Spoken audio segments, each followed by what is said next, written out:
김형수 선생님이세요. 근데 작가세요.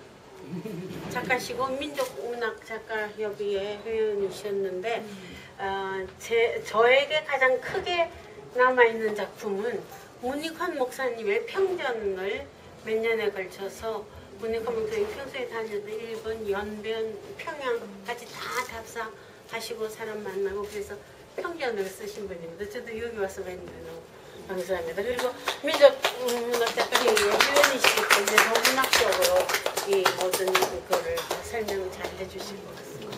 감사합니다. 안쪽으로 들어가. 나중에 이제 신동엽 시인 아버지는 장수상을 받았어요. 여기서 계속 살고 계셨어요. 그러니까 아버지 돌아가시고 나서 이제 전체 이렇게 이제 기와로 바꿔서 복구를 했습니다. 그러니까 풍경만 그대로고, 그러니까 여기만 그대로고요. 방 이렇게 마루. 지금 이 앞길이 신동엽 길인데 주변에 논밭이 없는 그 저기 벌판이라 그 주민들이 거의 안 다녔다고 그래요. 그러니까 신동엽 시인만 왔다 갔다 하는 곳입니다. 다른 분들 생각하고 조금 달리 그 신동엽 시인의 시 무대가 다 여기에요. 지금 글씨 필체가 그 신용복 선생님, 그 다음에 이제 디자인은 이목상 선생님이 하셨고요. 너무 가난하고 남자는 아무리 봐도 돈을 벌 수 있게 생기지 않았고, 그래서 내 저 남자와 같이 살려면 내가 버는 수밖에 없다. 이래서 이화양장이라고 하는 양장점을 차렸다고 그래요. 부여 최초의 근대 패션이 시작됐다고 하게. 서울대 다니는 여학생이 의상실을 차렸으니 이제 다 보내고 신동엽 씨는 혼자 여기에서 글을 써서 이제 그 신춘문예 당선을 했습니다.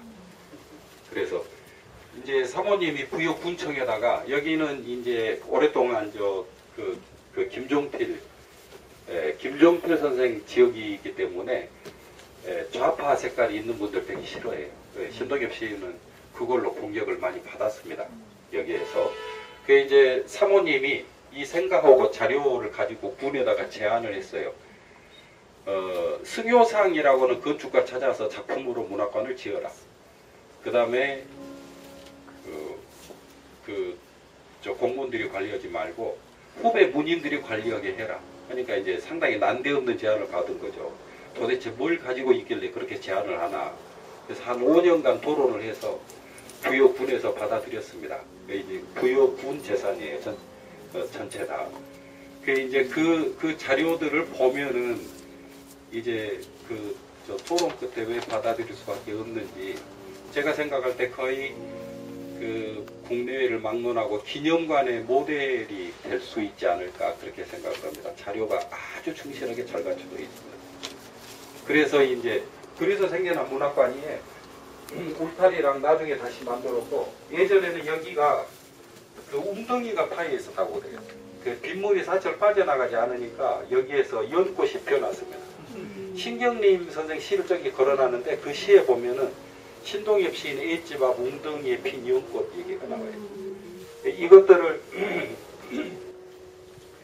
학교 선생님들이 알아서 신동엽 시인 아버지가 살고 있다 해서 이제 찾아다니기 시작한 거예요. 학생들 데리고 와서 이제 프로그램을 많이 했습니다. 그런 프로그램 하면서 그 웅덩이 다 메우고 잔디 다 깔고, 그래서 지금도 이쪽 방에는 그 프로그램 하면서 사용한 책들이 있습니다. 그 책들이 있는데 한 5년쯤 전에 신춘문예 당선 소감에 신동엽 시인 작은 방에서 훔쳐간 시집 이제 돌려다 놓겠다는 그 당선 소감이 실린 적이 있어요. 꽤 유명한 시인이 됐습니다. 그 시인이. 그래서 그 시인이 그 문화예술위원회 프로그램으로 저 다음 주, 그 다음 주쯤에 여기를 와요. 저 데리고 문학기행을 옵니다. 그래서 이 방에서 훔쳤다고. 책으로 시인한 예. 그래서 이제 시집은 돌려다 놓고 마음만 가지고 있겠다. 뭐 이제 그런 공개하시죠. 예? 성함을 공개하시죠. 신미나라고는 시인입니다. 신미나. 절도죄 아니어서? 책도둑은 도둑이 아니래요. 여기 있는 책들이 대부분 그 기증해준 책들입니다. 지금 저는 건축미학을 잘 모르는데 여기 한 그 2년 반 제가 있었는데요. 여기 보니까 가장 큰 특징이 규격화되는 걸 철저하게 깨뜨려 놨어요. 지금 아주 쉬운 예로 여기서 화장실 가는 지금 대리석 크기가 똑같은 게 한 장도 없습니다. 뭐든지 크기를 다 다르게 만들어 놨어요. 바닥도 좀 달라요. 물 청소해 보면 하면은 저 시멘트 바닥이 아니고 흙바닥처럼 이렇게 그런 게 다르게 되어 있습니다. 천장, 벽폭 이런 게 다 다르고. 신동엽 시 중에 산의 언덕에라는 시를 그 형상화한 작품이에요. 이 골목처럼 이렇게 생긴 걸 쭉 따라가면은 건물 아래가 됐다, 위가 됐다, 안이 됐다, 바깥이 됐다 이렇게 돼 있어요. 입체를 평면화 시켜 놓은 거예요. 건물 안팎이 연결되게. 여기서 보면 옥상인데 위에 올라가 보면 공원입니다. 김용택의 별빛 기행이라는 인문계획 프로그램이 있어요. 그 목적지가 여기 위에. 그래서 저 위에서 누워서 하늘 별 보면서 얘기하는 게 이제 그 별빛 기행 프로그램입니다. 제가 그 이야기 했더니 시인들이 아니라고 그러더라고요. 나는 신석정하고 달라. 근데 신석정하고 굉장히 비슷해요. 어떤 점이 비슷하냐면은 현실에 대한 관심이 아주 깊어요. 시인들이. 현실 문제를 이야기하는데 시는 반드시 서정시로 승화해서 씁니다. 직접 드러내지 않는, 그래서 은유, 비유, 뭐 서정, 상징이 많은 서정시, 이게 전라북도에서 충청남도 시인들이 가지고 있는 특징입니다. 저는 전라남도 출신인데 저희들하고 굉장히 달라요. 그런 점이. 신동엽 시인의 고생길이 시작되는 것은 1950년부터입니다. 1950년 때 한국전쟁 때 인민군 치하에서 선전부장을 했어요. 청년의 선전부장을. 그러면은 이제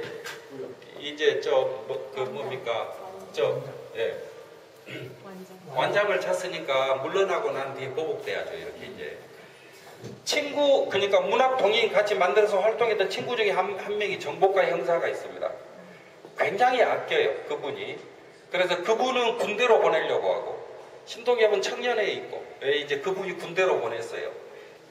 군대 가서 만난 사건이 국민방위군 사건입니다. 훈련소에서 밑에 내려오는 보급품을 누가 다 떼먹었어요. 나중에 국회에서 조사해가지고 전쟁 때 일어난 사건이니까 심각한 범죄죠. 사형 선고를 받았나 봐요. 그분들이. 하여튼 이때 이제 대구에서 걸어서 구역까지 왔다고 그래요. 굶고 굶은 끝에. 오면서 가재 잡아먹고 미꾸라지 잡아먹고 했죠. 배고프니까. 이게 폐디스토마에 걸린 거예요. 근데 이제 나중에 부인 만났을 때 목에서 자꾸 피를 토하니까 폐결핵으로 생각을 한 겁니다. 뭐 폐결핵은 전염되니까 이제 가족들하고 같이 못 살고 다 떠나보내고 혼자 이제 조금 전에 보여드린 그 방에서 살면서 글을 쓴 겁니다. 그래서 지금 이제 이때가 두 분이 이제 사귈 때예요. 이렇게 여학생 시절이고 여기 이제 두 분이 사귈 때인데 그렇게 해서 59년도에 그렇게 해서 혼자 글을 써서 59년도에 장시 이야기하는 쟁기꾼의 대지라고 하는 시로 조선일보 신춘문예로 등단을 합니다. 예의가 아니라 우리가 앉았더니 그걸 앉아야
우리 여성 의원님께서 한번 제대로 한번 여자의 그 힘을 한번 보여주시죠. 매를 맞은 소감 좀 한번. 엎드려 계셔야 되는데요.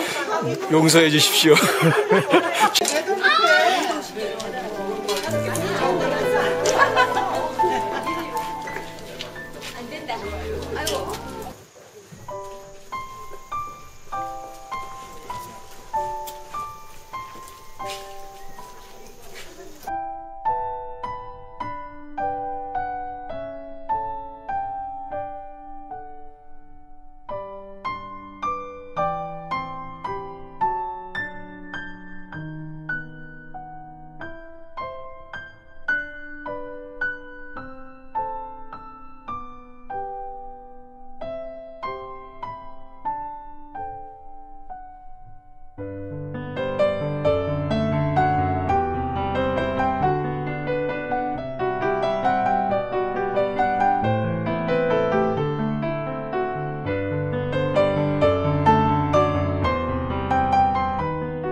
근데 이게 돌려야 되나? 뭐 사람이 많이 오니까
모두의 건강과 행복을 위하여 하겠습니다. 여러분들 모두의 건강과 행복을 위하여!